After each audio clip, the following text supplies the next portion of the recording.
Should be just on the front edge.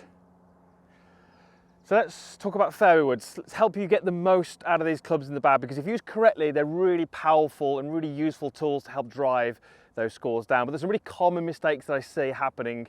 If we can eliminate those and understand a little bit more on how to use these clubs, we should be able to get some little bit more out of them. So the design of the clubs are really important.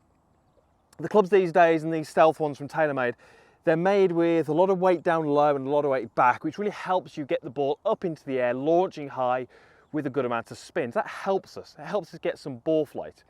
And what that means is that we can trust and use the club to create and generate the flight that we need. It means we as the golfer don't have to do that. So many of the poorer shots that I see and that you will hit with a fairway wood is when you're doing too much to try and gain some height.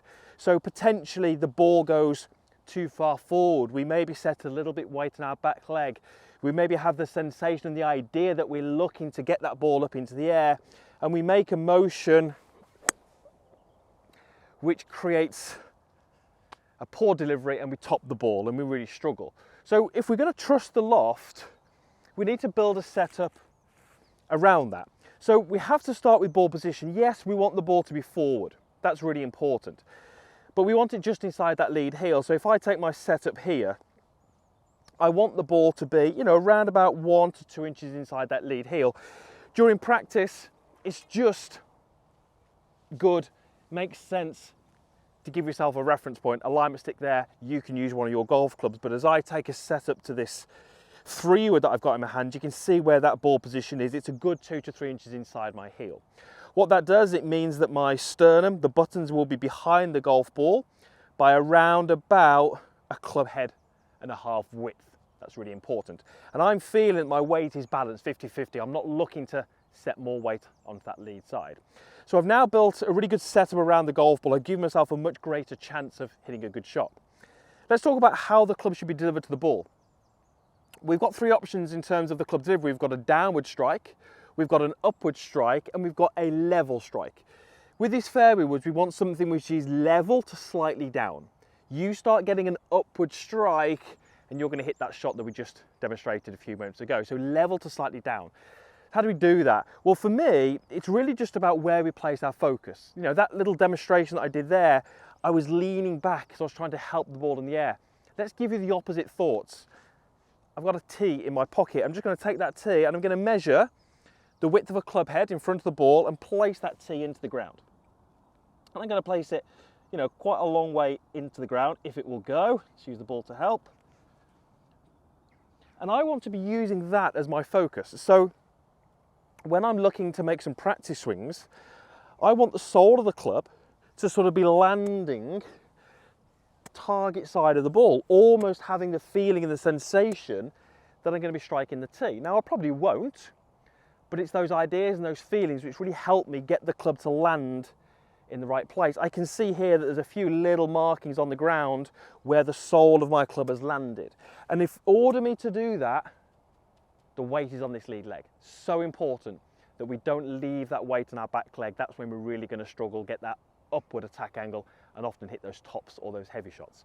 So in my transition, I have to really trust the design and the technology of the club. I have to shift into my lead side and I have to be confident in landing the club target side of the ball, almost having that tee as my focus. When I finish, what I'm going to have is still this nice balanced position, weight on the lead side, hopefully watching your ball traveling nicely through the air towards the target. Again, you look at that shot that I demonstrated early on, the finish was sort of back here because I was leaning back trying to help it in the air. Helping the ball into the air, or attempting to, is very often the worst thing you can do to get the most out of your fairway woods. So let me go ahead and hit one, and I'm going to go through those exact ideas. So there's my ball position, nice and forward, sternum behind the ball, and I'm almost going to be focusing on that tee and trying to land the club target side of the ball.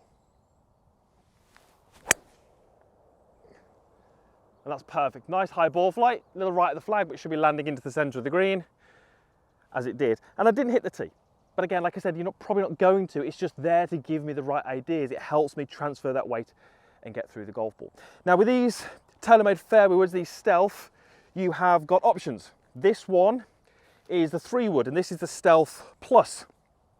It comes with 15 degrees, but with the wrench, you can easily change that. So I can remove the shaft from the golf club, and then using that loft sleeve, I can change and increase this loft or decrease this loft. So with the Stealth Plus fairway woods, you can really dial in that loft number to give you the trajectory that you need, or potentially the distance that you need. If you're trying to fit it between, let's say, a driver and a long iron, maybe a 2-iron, maybe you're carrying the UDI, you can change and adjust the loft to really get that distance to be exactly where you need.